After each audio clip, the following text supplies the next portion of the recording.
Hey, what's going on, you guys? Today we'll be doing a leather bottom seat skin replacement on this 2007 Hummer H2. Anybody that has one of these vehicles or leather seats in general that are heated and have to deal with any sort of climate on a daily driven basis will eventually probably face something or some sort of wear like this. And today, this is what we're going to tackle. Okay, so obviously to replace the bottom leather, we're going to have to get the seat out of the truck first. To do that, there are inverted Torx. You're going to need an E20 and an E16, I believe is what they are. And those are going to be located at all four corners of the seat rails. So this one at the back as well.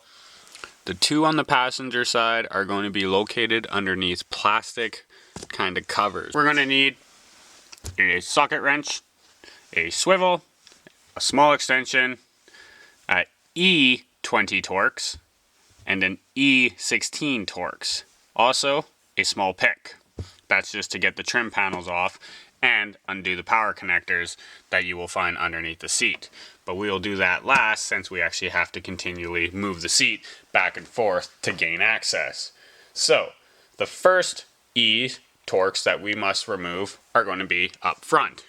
Those are found here inside the track rail. Sorry, it's a little bit dark. We also have another one under this trim panel. If you just remove it like so, of course you'll need a screwdriver. I previously did that. You'll find the other E20 right there. Let's go ahead and remove those.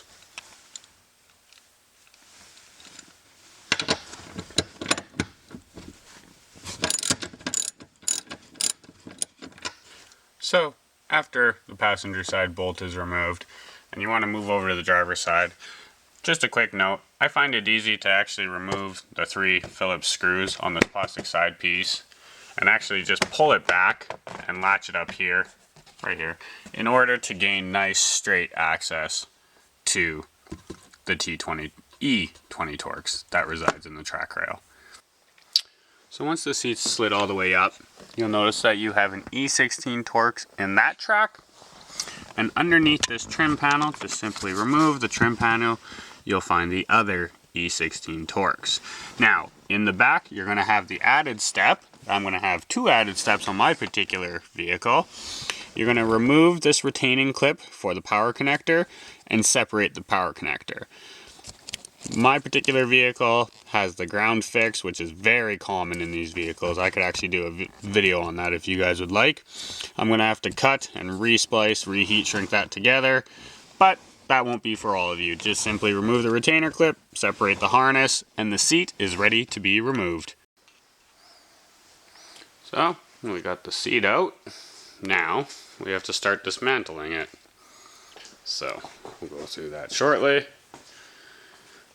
Also a good time to really get down in beside your seat and maybe give that a quick clean, quick vacuum out. If you're doing this for somebody else, why not do them a small favor? Run a quick vacuum through it. I'm sure they'd appreciate it.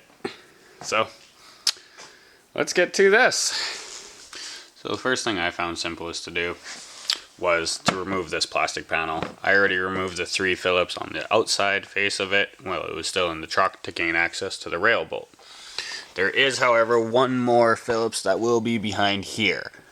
Just simply remove that. It is a little bit of a trick. You do have to kind of work it out from underneath this lip, fold it, and remove back. So, once that's out, simply set that aside. Kind of gives you an idea of everything else that you need to work with. Next will be the electrical panel.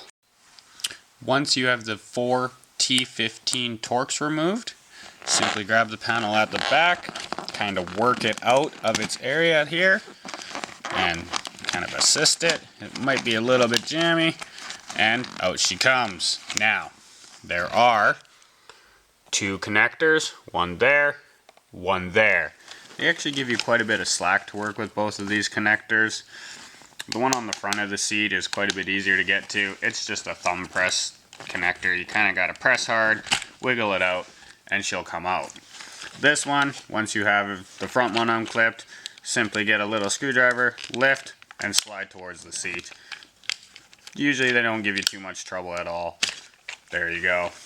clean, simple. Panels removed, nothing's broken, clips are intact. You just heard a screw fall. Now we'll continue on with loosening up the seat skin itself. And to do that, you're going to reach underneath here and start folding, pulling down and towards you these plastic clips all the way along. It's a single piece, they're not individual clips. You'll want to fold that up on this side until it becomes loose like such. Now, for ease of access in the back, simply fold the seat forward. I find to be easiest. Kind of roll it down like so you can actually get to the under part of the seat. Now, these are fairly simple. This is the white single track that I'm talking about here. Sorry, the light. But this is just a simple track all along. Tucks over a sharp edge, you roll it, pull it out towards you. Now be aware that in here, there's going to be two tricky little guys that you'll have to pull off this edge and fold outwards. Same with on this side. There'll be two clips on this side that you'll have to pull and fold outwards. They will be down over here and they look like these. So just continue all the way along, pulling and unfolding these until the entire cushion, or pardon me, seat skin becomes loose and you can start to see the actual cushion underneath. So at this point, with all of the plastic retaining edging undone along the bottom of the seat, you can simply start at the corners and start rolling the factory leather cover up over the seat cushion. It's actually not too bad to do. So, there you go. You simply start rolling it up. So, what you'll notice when you get it to this point is GM does not use bull rings on this particular setup. Instead, they use a very strong glued down Velcro strip. You have to be careful of this. If you just start pulling, you're going to rip that off of the cushions like they've already started here. So you got to get your finger under there, kind of start working it and work your way down. Pushing down and separating the seat all the way through so it comes up nicely. This track is going to be on the new one, and that will adhere to this to give it a nice tight form in the center. Make sure to do this on both sides. It's a very strong Velcro. Just make your way slowly, separating it from the skin. Just a quick side note, guys, something to be aware of. There is another Velcro strip along the back side of the seat. Just make sure you get rid of this one before you start pulling too hard. Alright, once we get down to this point, some of you may actually have to stop here depending on the options you have on your seat, namely heated seats. This particular customer does have heated seats on his particular unit, and the new cover does not. You can transfer these using an upholstery shop, or if you're good at upholstery yourself, you could probably unstitch it, get the heating pad out, and place it into the new seat. So once you have the new cover laid on, you'll want to start near the back of the seat and kind of tuck it under, work around the edges. Once you have it set in the position that you more or less want it, everything is aligned with the factory stitching. Simply roll the seat up again, get in behind, and I would advise to start in the most difficult corner here on the left side.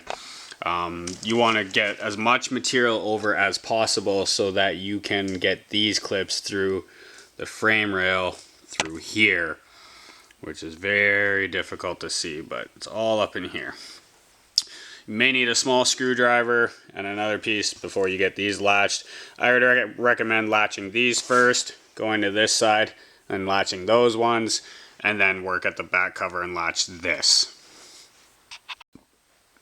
Once you're done at the back, getting the slide latch put on, you can roll the seat back down and now start to tighten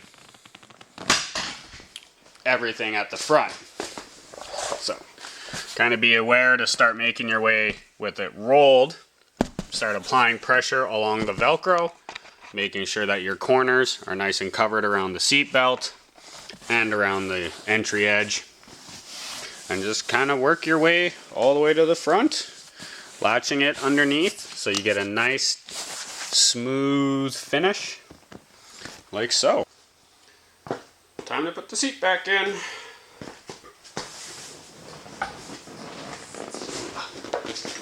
And carefully.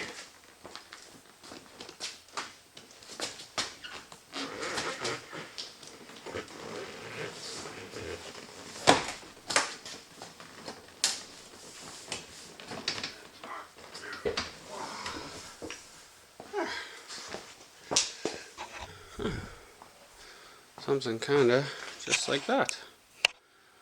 So get it all aligned, get it plugged in so I can move it around. That's that.